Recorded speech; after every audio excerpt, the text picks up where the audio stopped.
So now we are saying that what is the reason that why the beta-catenin just accumulates on the dorsal side, right? It was everywhere, but something happens that it started, accumulating there. So if you take a beta-catenin, we said you basically inject beta-catenin in the ventral side, you will form a new head and tail axis on that side.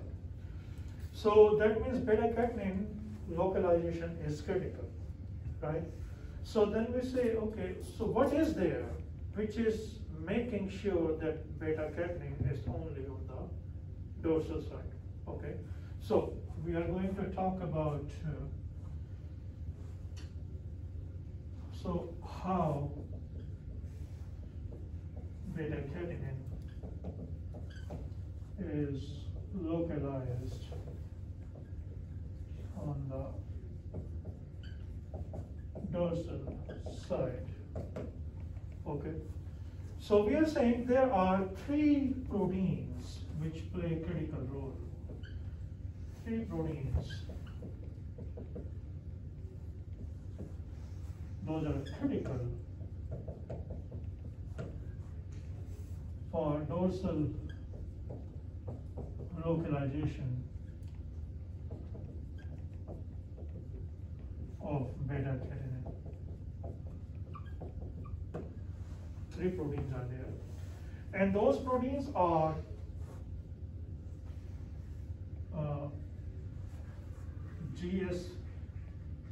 GSK binding protein. We write it here as GSB. Okay, that's the first protein. Then we have Wnt11. This is WNT, Wnt11. Then the third protein is called Dishevelde.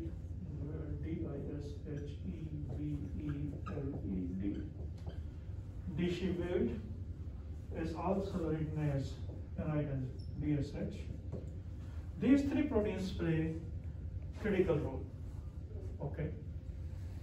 Now, the beta-catenin, this is present throughout, right, in the cell. So everywhere is beta-catenin, everywhere is beta-catenin there. So what happened that when the fertilization takes place, so we are saying that every cell has every gene, right? So every gene can be transcribed depending upon if there is a proper transcription factor or the chromatin is open, right? So if this beta-catenin is throughout, it can induce those genes which are going to form head everywhere, but we don't want that, right? For that purpose, what happened, a kinase called glycogen synthase kinase 3, GSK3, is activated. Okay. Now, activation of GSK3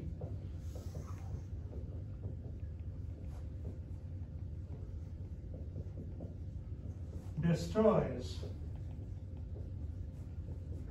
beta-catenin. Okay. So, this GSK3 is activated throughout the cell, and this beta-catenin it starts destroying. Okay. Now you will say then why it is not destroyed on this side or the dorsal side. Okay.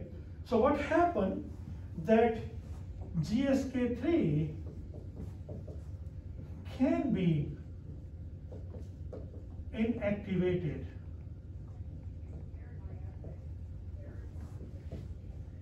by GSB and DSH. distributed with the help of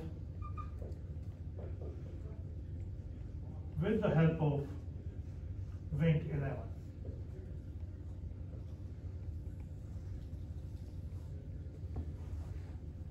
Okay, now you will say, okay, so what happened that GSB and distribute, they directly bind to GSK3 and inactivate it. So you will say, okay, so what caused these GSP and DSH to be present only here? So we are saying that GSB, distribute, and Wnt 11 are present in this region, right? So how they come here? Remember, before fertilization, we saw that it was distributed throughout. Immediately at the time after fertilization, when cell divide in two, we show that all the beta-catenin is more and more on this side, right? So it means these proteins somehow come only in this region, right? So how that happened, that's what we want to talk, so that only this area is there where the beta-catenin survives. It's not blocked, right? So what happens there?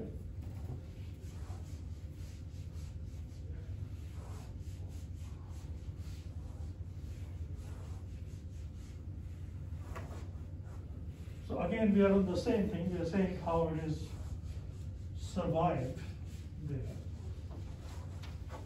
So what happened that during this process, so remember, this was your, right here the sperm entered, right? And we said when the sperm entered, what happened first thing? What was the first thing?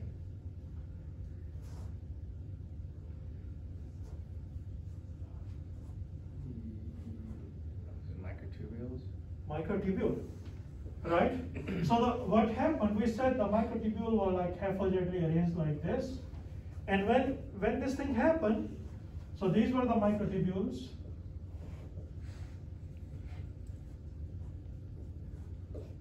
They form parallel arrays, right? That's what happened in the beginning. So what happened? That in the egg, so this is the egg right here at this place, so this is animal pole, this is vegetal pole, right here you have these proteins. So this is, for example, GSB, this is, for example, your distribute, right?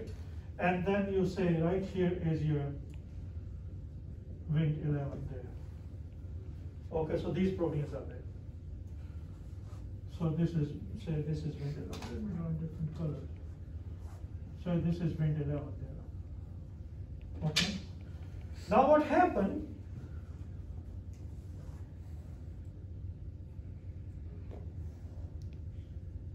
So now these sperm enter these arrays, which were like this, they kind of like organized in the parallel array. During this process, what happened? So this is the cell right here. So this is your microtubule, for example. So this is the microtubule right here.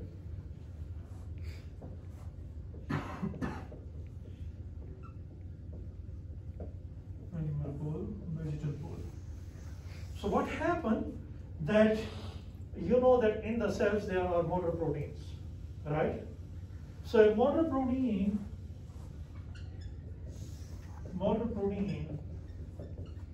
kinesin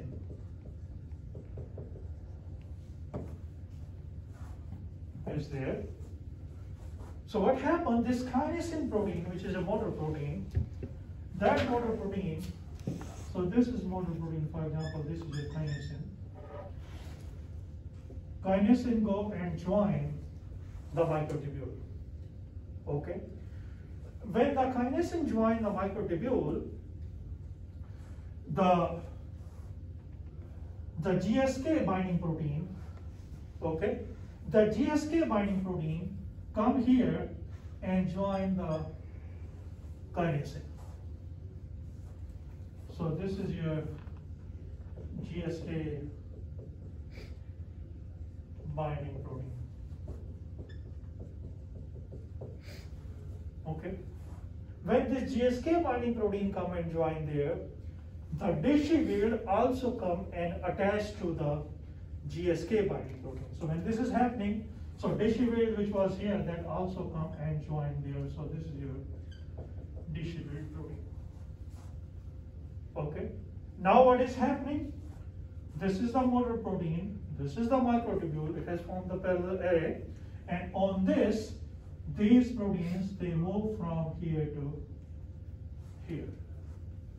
That's what motor proteins do. They kind of allow the things to move from one place to other place. So when they reach from here to this area, then right here, they are released from the motor protein, and you get both Dishy and GSK binding protein here. Making sense? So they are all coming from here in this area. Many microtubules, many of these molecules, so they are coming there. Now, this complex need to be like this. Both Dishy and GSB should be combined together to inhibit the GSK activity, right? Because otherwise GSK is going to destroy the beta catenary. Now, DSH and Dishy and GSB, they are stabilized by Wnt11. So if Wnt11 is there, not there, it's not going to work. Okay, so that's what Wnt11 does. So if you knock down Wnt11, they will not be stabilized, and beta-catenin will be destroyed in this area also. So then what happened? So these two things, Dishy and GSB, they are on the motor protein, they are traveling on the motor protein. Well, how the Wnt11 there reaches there? Wnt11 is present there. So this is your Wnt11. Wnt11 was there somewhere here, somewhere here.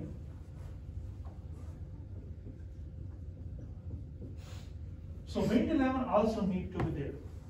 So what happened after sperm? What is the second thing? The rotation of the precursor. The cortical rotation. Cortical. Right? So Wnt11 is right here in this area. So cortical rotation brings Wnt11 from the vegetal pole to the dorsal area. So now the Wnt11 is also there. So when the Wnt11 is also there, Wnt11 is going to stabilize this. So Wnt11 also reaches there. So in this area, what is going to happen?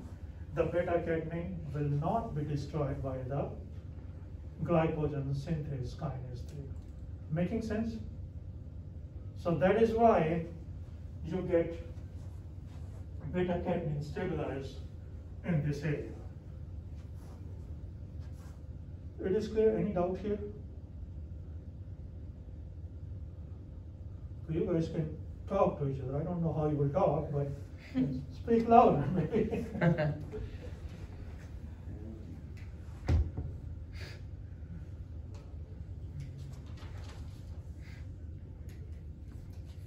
So are you saying all this movement for DSH, GSB, and Wnt11 is in the process of the forming of microtubules and then No, cortical rotation. it's reversal.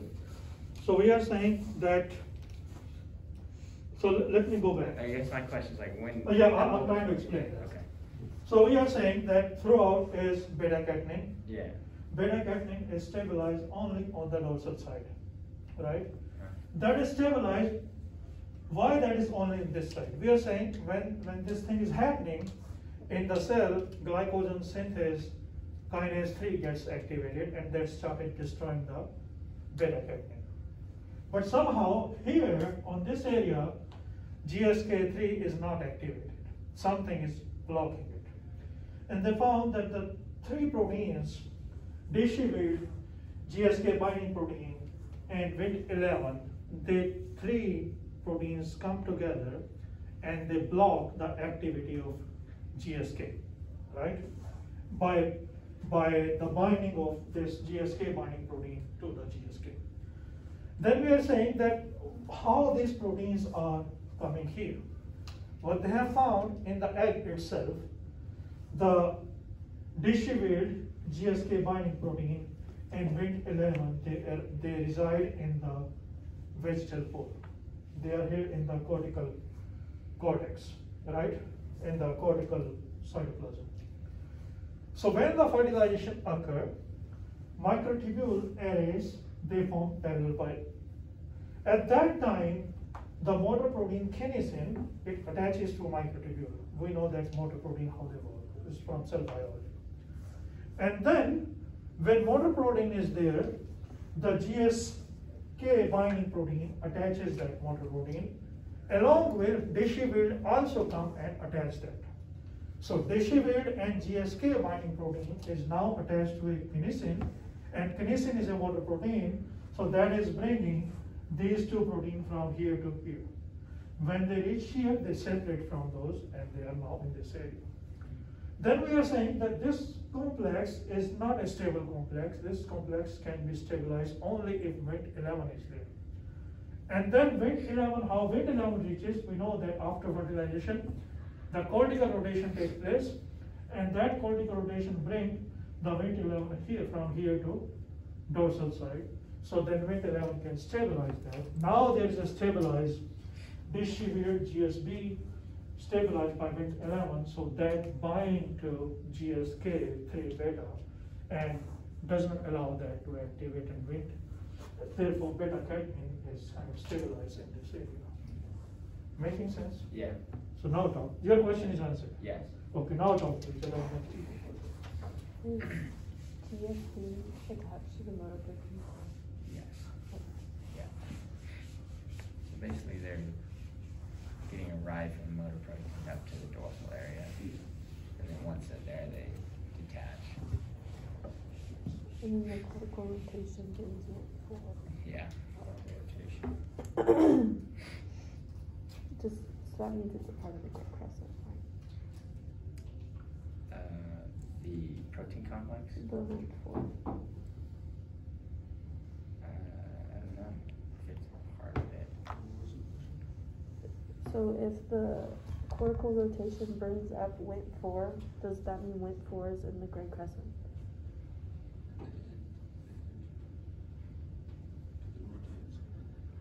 They all end up being in that area. Yeah. Oh, okay. But- It I get it. pushes it up from the bottom. Okay.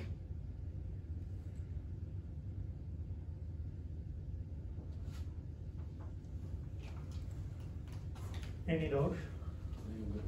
Good. You could ask. Any doubt? So whenever the cortical rotation happens and Wnt4 is brought up, does that mean Wnt4 is a part of Wnt11. or sorry, Wnt11 is a part of the great crescent? Wnt11 goes to Great Crescent, yes. Okay. Yeah. Yeah, that means it's not only the Great Crescent, we are talking about this whole area. If you look at the picture, what you have seen here, you have seen in this whole area. Mm-hmm. Remember, like, the Great Crescent is dorsal blastopore lip, but right here, the cell beneath here are the new center, Okay. right? So this Yeah. whole area on the dorsal side is getting there. So it means the things were here, right? From here, they are kind of like coming here and distributing throughout in this area. Okay. Thank you. Any other doubt? Okay, now. So what is actually there? So what then beta-catenin is doing, right? So I'll just give a heading here. Beta-catenin, say role or purpose, whatever you want to say, what is happening there. So remember again, it means if the beta-catenin is a transcription factor coming on the dorsal side, that means it's going to activate certain genes, right? So that those genes can be expressed only on this side. We said if we put beta-catenin here, the gastrulation will start here. The head will form on this side. So it means beta-catenin is activating certain things which are not activated on the ventral side. They're activated only on the dorsal side. So what happened that the beta-catenin, what it does, it combines with a repressor, and that repressor is called TCF3. So TCF3 is there. So TCF3 is a repressor protein. What are repressors? Do you remember from genetics?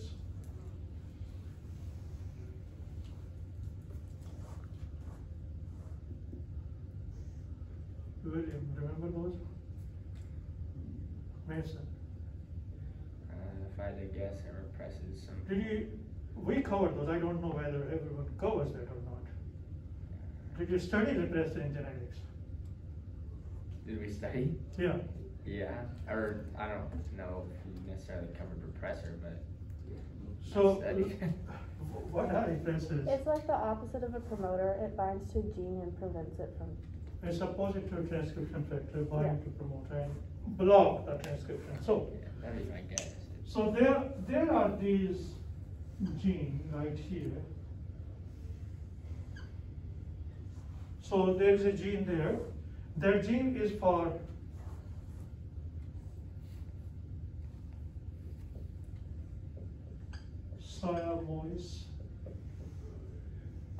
siamois, and then twin. These two genes are there. Siamois and twin genes are there. And right here on the promoter side, so this is the promoter. On the promoter, you have a repressor protein right there attached.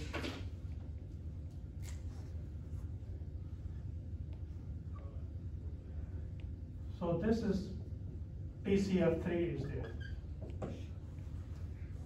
So when the TCF is there, TCF3 is not going to allow the transcription of this gene. So promoter is kind of blocked. It's not going to allow any transcription factor to come here and start the transcription of this thing. Now, these repressors, so what happened when beta-catenin come there? So beta-catenin come there, let me draw this beta-catenin in blue color. Beta-catenin come there and it binds to this TCF3. Okay? When it binds to TCF3, what happened? The TCF3 combine with repressor TCF3 and convert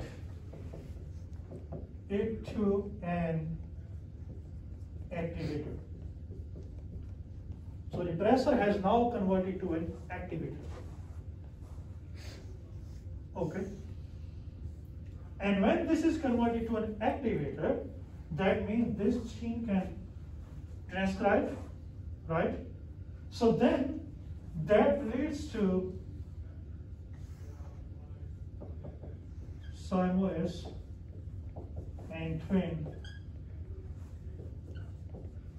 gene product. So then you get this.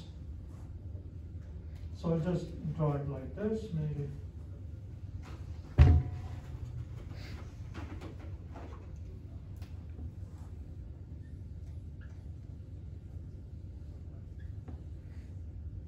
So these two are there. So you get simultaneous and twin proteins. Right? So they are produced. And they are actually, the simultaneous and twins, they are transcription factors. They are transcription factors. Simultaneous and twin are transcription factors. Now what happened? So we are saying beta-catenin is, if beta-catenin is there, we are saying that organizer can be formed. And we are saying organizer can be formed because they are sitting on some special type of cell, right? So in the cell of the new group, remember they make VEGT. And we said VEGT activate nodal paracrine factor, and those nodal paracrine factor activate SMAD, right? So then we also said if the SMAD is there, they are going to change into the mesosome. Remember we talked about that. So right here, so this is another gene. There are multiple, I'm just giving you multiple, there are multiple genes, and those multiple genes are for different product. So what happened, we have the SMAD. SMAD is produced, right, in these cells. So SMAD come here, this is SMAD. Let me draw in different colors. So this is our SMAD. So SMAD also come there. And twin and simos, they also come there to this gene. So simos, twin, and SMAD. So that means you have unique transcription factor. That means SMAD somehow activate here as the co-activator, right? So this SMAD and the twin simos, they come here on these genes. They bind to this gene, and that leads to transcription of organizer specific genes, right? And those genes are coding,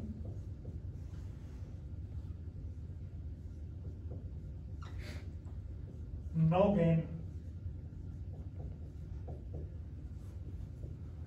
goosequoid.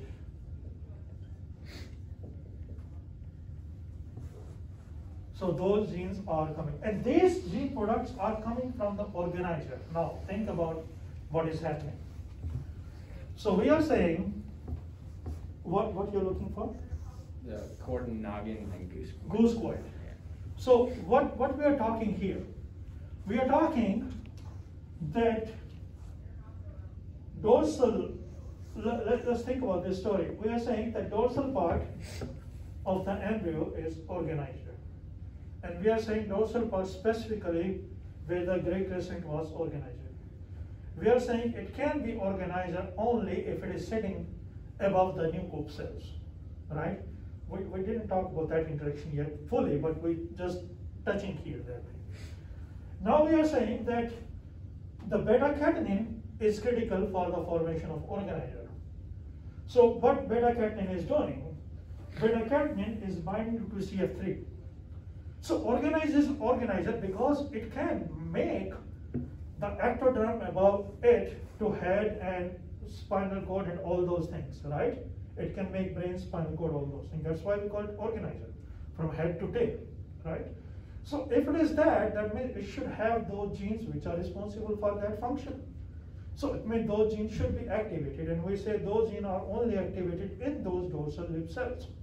So what is happening there, the beta-catenin is binding to TCF3. That's why if you take beta-catenin, you put in the ventral side, it's going to bind there to TCF3, right? So it binds there, when it binds there, it starts activating simos and twin. Simos and twin are transcription factor. When thymus and twin are there, and we know that the cells from the vegetal cell, those were secreting nodal related protein, those nodal were activating SMAD. Now when you have thymus and twin produced there, they are going to bind to the other genes, and those genes are going to start making codin, nogin, and goosequide. Now these are actually critical genes for the formation of the nervous system. Okay? So you get that thing. And how everything, so this is just the beginning. We're going to talk what gene for brain, what for forebrain, what for midbrain and hindbrain, right? And the spinal cord. But this is just the kind of thing that these kinds of genes, this is just an example of 3 different kind of genes which are start expressing. And these genes will be responsible for the brain and spinal cord and all those formation. Making sense? Okay, so talk to each other, then we'll go further.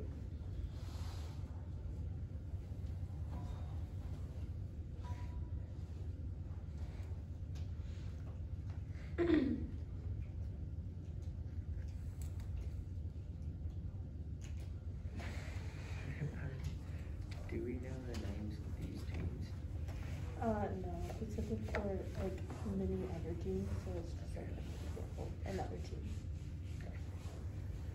But the beta-catenin combines with the receptor protein TCF3, and that both of them bind to a promoter, or the TCF3 binds the promoter, the beta-catenin binds the TCF3 and converts it to an activator. Leads to the production of cyanosis and twin gene. Cyanosis and twin is a transcription factor that in SMAD will bind to another gene, and that'll produce transcription factors of the organizer-specific genes, cordon9 and goosequide. These, so it says he had to the product of the cyanosis and twin activation were the proteins, or those the transcription factors. Mm-hmm. So once these genes are activated, they produce their proteins, which are the transcription factors. Yeah, and that and SMAD. SMAD is the co-activator. Yeah.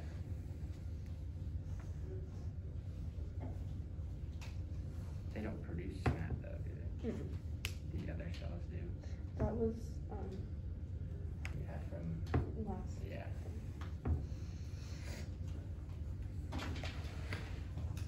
Any confusion? Yeah. Okay, now. So we are going to talk about, we are going to go more in depth, right?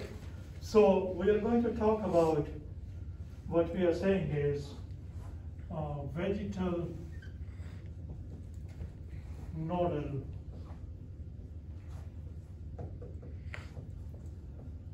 signals.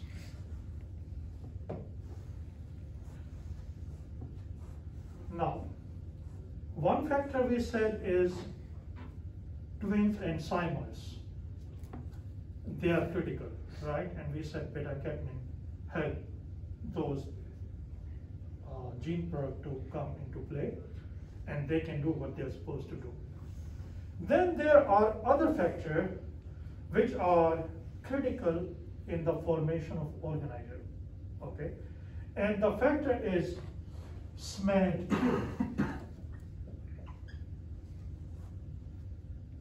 SMAD2. Now SMAD2 is essential for mesoderm formation. Remember, we said organizer get the signal that, hey, you are a mesoderm, right? And then it tells that you are organizer. Now, so SMAD2 is activated. SMAD2 is activated, and SMAD2 activation means phosphorylation of SMAD2. Okay, so SMAD2 is activated when it is phosphorylated.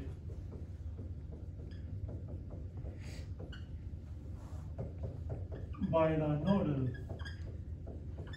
related genes. When it's phosphorylated by the nodal related gene. Now, at late blastula stage, what happened?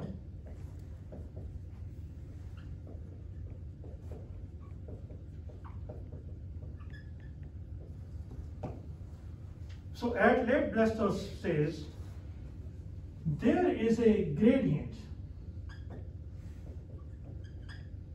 So there is a gradient of nodal related genes from ventral to dorsal side. Like this. If this is your embryo right here, so this is your animal pole, vegetal pole. So you will have like this, like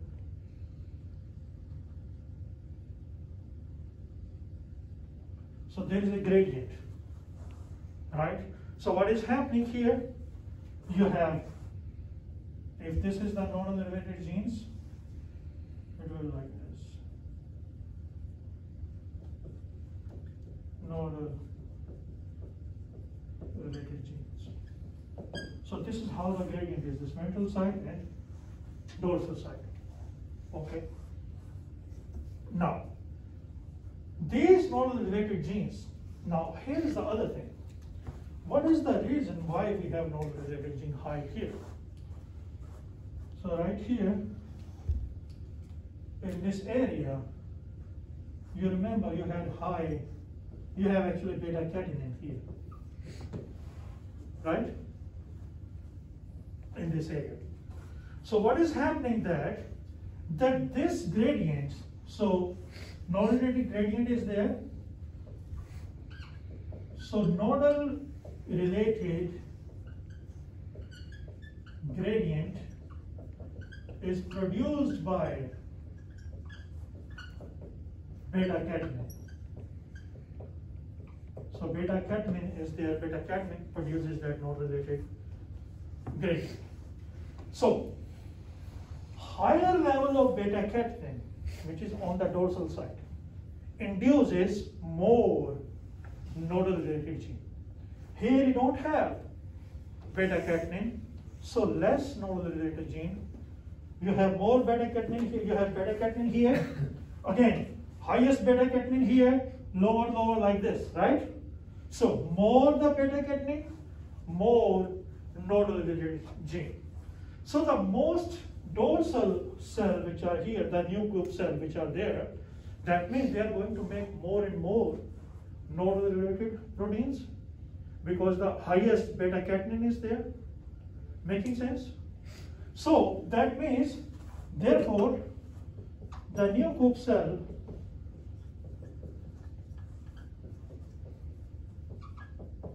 will produce highest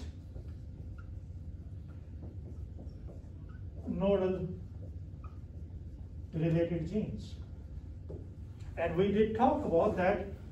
That's the dorsal most vegetal cell or the nucleus center, right? So the reason is, with the help of it, remember we had the VEGT everywhere. All these cells are having VEGT, right? But when VEGT alone is not sufficient to produce that high amount of nodal related genes. So therefore, VEGT and beta catenin, they cooperate to produce highest levels of nodal.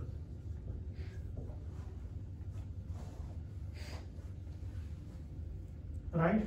So, there are what we call them, these nodal related genes.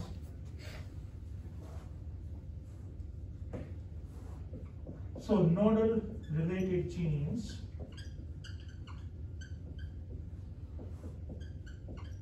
produced by the beta catenin and VEGT together. So those are called Xenopus. They were discovered first in the Xenopus, right? So that's why they call it Xenopus. So Xenopus nodal related genes. So those are called Xenopus. We call them X and R. X and R. Xenopus nodal related gene.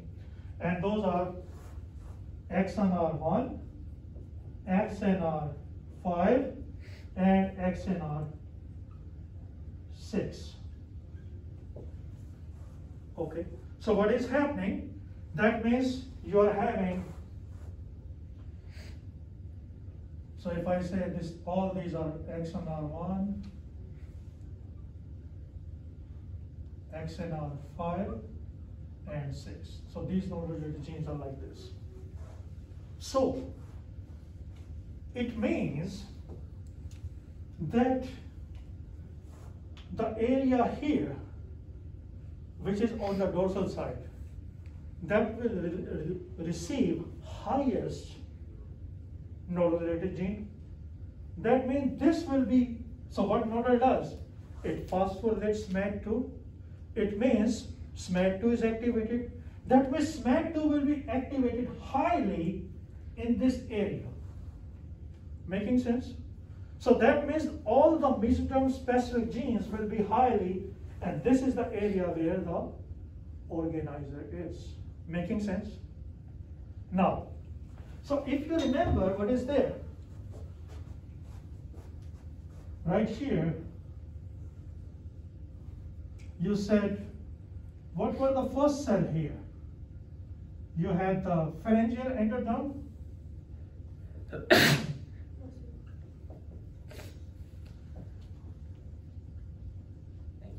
Right? After pharyngeal endoderm, you have the precaudal plate.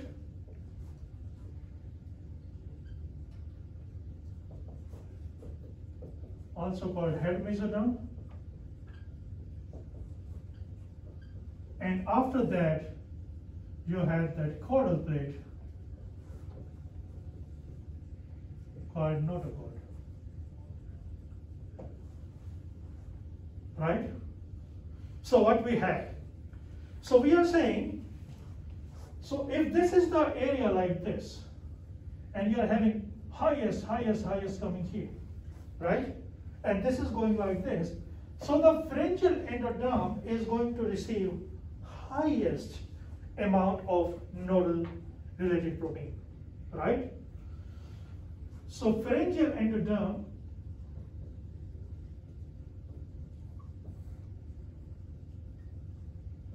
gets highest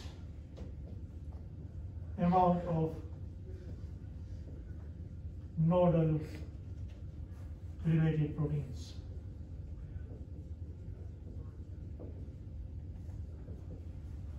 Okay. So that means if highest amount of nodal related protein, therefore highest SMAD2 activation. Making sense so far? Right? Now SMAD2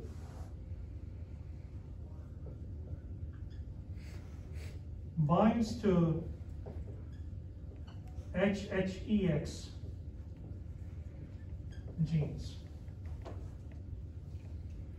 So SMAD2 bind to HHEX gene, right? Now, then you have Simois and twin also there, right? Which were activated by beta-catenin and TCF3 together. So Simois and twin are there. SMAD2 is also there. When they're binding to the gene, what they do, they first make this thing. They say, hey, you are now pharyngeal endoderm. So they specify what they do together. together specify pharyngeal endoderm. They specify pharyngeal endoderm. Now, when they bind there, they say, okay, now you are specifying pharyngeal endoderm. So what is going to happen? This HSG gene product will be activated. What it is going to do, let me put it here, is going to make number 1.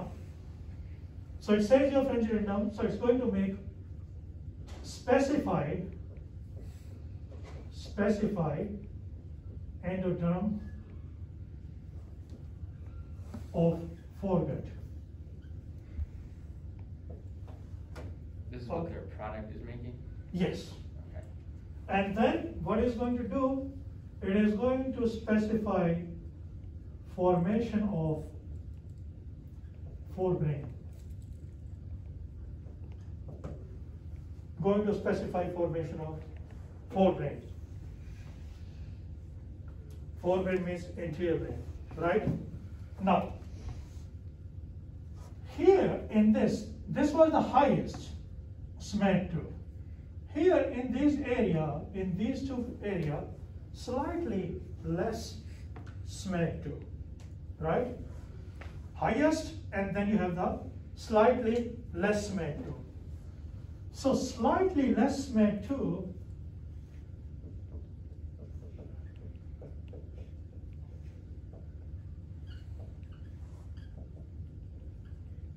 when this is there, it causes goosequoid production. It causes goosequoid production, and that goosequoid production is taking place in precaudal plate and coda mesoderm, or the caudal plate, what you call notochord. Let me go back, then we'll come back. I mean, I think we have so much mess here, right? So then you can go over it, then we'll go further, we'll continue. So we are saying that the vegetal nodal signal is essential for all those things to happen. And we are saying that SMAD2 is activated by the nodal signaling, which is coming from right here. So this is kind of like throughout this area. I'm just drawing only like this, right? So what is happening that we are saying that nodal related genes, they must be activated. And we are saying that VEGT is already there. VEGT is making nodal related genes to be activated. But in the area where we have beta catenin, in this area, beta catenin and VEGT together, they work hard, and they actually can express very high amount of nodal related gene. So most dorsal cells have more beta catenin, so they will have more and more nodal related gene. And we are saying that those were discovered early in Genopus, we say Genopus nodal related gene, XNR, right? XNR 156, look here, and their concentration goes lowest on the ventral and then highest on the dorsal side. And the new group cells, which are the dorsal most cells, they have the highest amount of these nodal related genes. And then these nodal related genes are going up and activating SMAD by phosphorylating it. So that means if you're looking here, we are saying that in this area, the pharyngeal endoderm will have the highest amount of activation of SMAD2.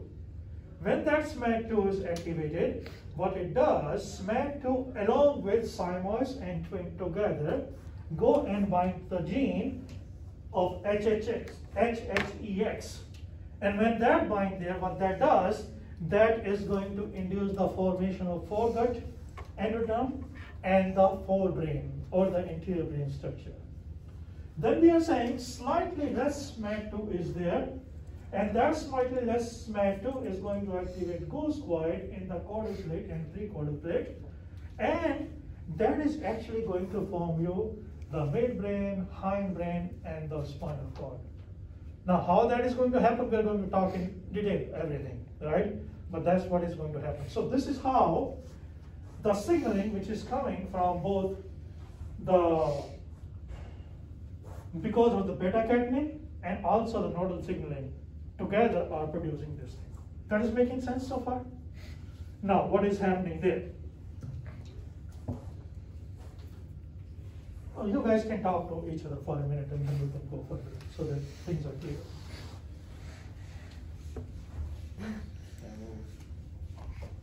SMAD2, Sinus, and Twin all bind to HHEX genes. Mm-hmm. And that binding specifies the pharyngeal endoderm, which then specifies endoderm of foregut and forebrain. Okay. Alright. That was the only thing that was, yeah. So SMAD2 is essential for mesoderm formation, and it's activated by the classical ligand. So acrylate the state gradient of nodal-related genes must be activated, and they form a gradient from the ventral to the dorsal side. And there, at the dorsal side, beta-catenin is there, which also increases the level. New Coop cells make more nodal-related genes due to high beta-catenin. Therefore, new Coop genes will produce the highest nodal-related genes. Also, VEGT and beta-catenin cooperate together to produce more levels of nodal-related genes induced by beta-catenin and VEGT, and they make xenopus nodal-related genes, XNR1, 5, and 6. And then the SMAD2 is highly activated in this area, and the pharyngeal ectoderm receives the highest amount of nodal proteins, and the highest amount of SMAD is activated, and that binds with the hex genes along with Siamese and twin. Together they specify the pharyngeal epidermis to make the endoderm foregut and the formation of the forebrain. And the slightly less areas promote goose cord production within the precord. Any doubts here? No. You guys are okay? You're fine? Okay. What, we are all, I think we're out of time, right? Yeah, it's 10 o'clock. Yeah, so we cannot do the next thing. But we still have 5 minutes, right? We have 5 minutes. Let's kind of sum up what we have. Okay. So this is going to happen.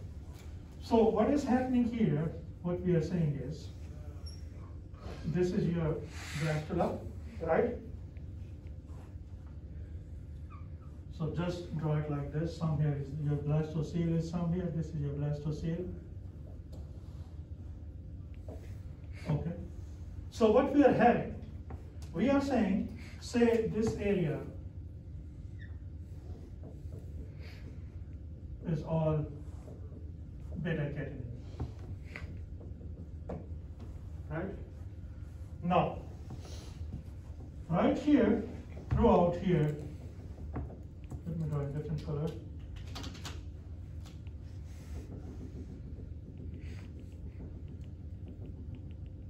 So this is your VEGT and VG1. Remember we had 2 things there, VEGT and VG1. Okay? Then what that does, this whole thing lead to a situation where you have no same color.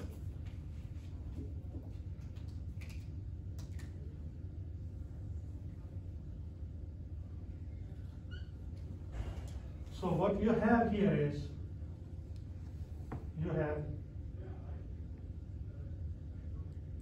something like this, and this is the nodal related 1, 5, and 6. So they are kind of like going up.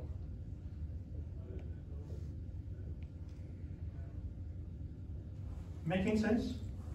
Throughout they are going up. From here also they are going up. Okay. Now because of that, because of this high nodal related going up, what you get there is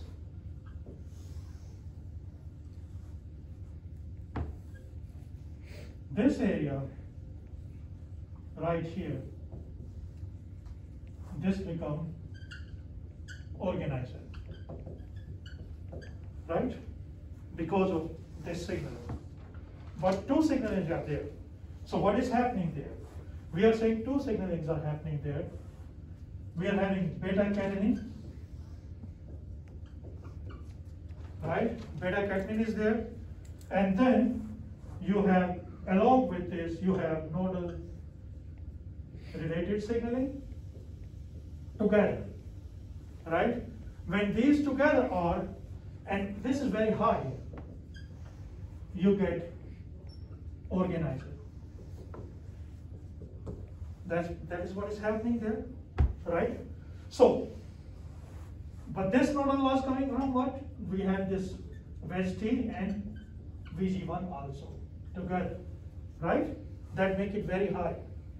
But if you have only wedge T, if you have only this, then you get low. Then the signaling is low, right? So you have low nodal related. Here is low, right? Here is very high, because here you have both beta catenin and wedge T and VG1. So that is causing organizer. So then what is happening here? So this means this mesoderm or mesoderm, whatever is going to happen, so this will be then ventral mesoderm. So dorsal ventral, and then this will be what you call lateral plate mesoderm will be formed. Making sense? Now, there is one more signal actually. So from here to here, there is another signaling taking place, and that signaling is because of organizer. Maintain that. Organizer does something there. Because of that, what is going to happen, in this area, it will be like this.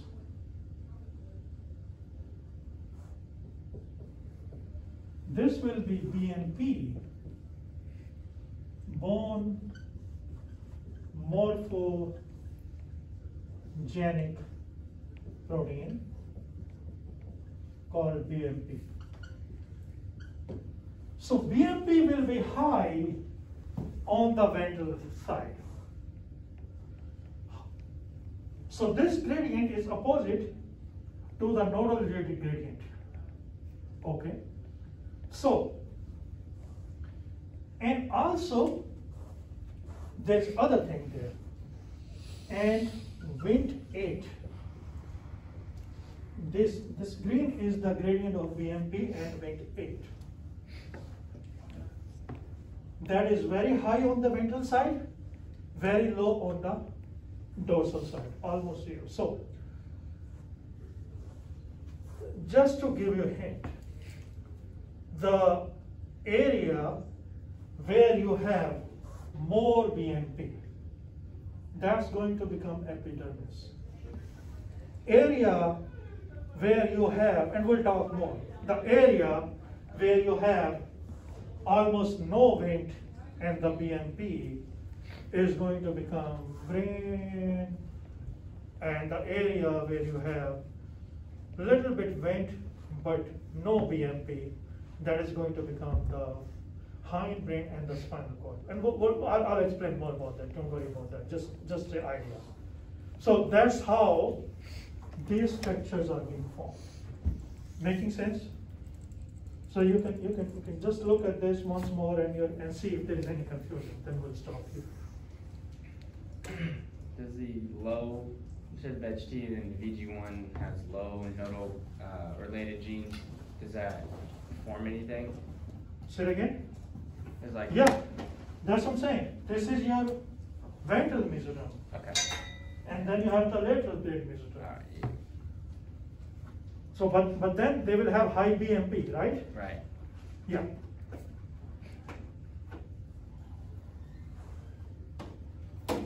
And each of those wisdom going to give a very specific structure. You'll get some kidneys, muscles, all those things are going to come there. We'll talk about and blood and all those things. Hopefully we'll have time. we are actually going very slow. We are going very slow. But that's okay. Slow is better than going fast and not understanding anything. Right?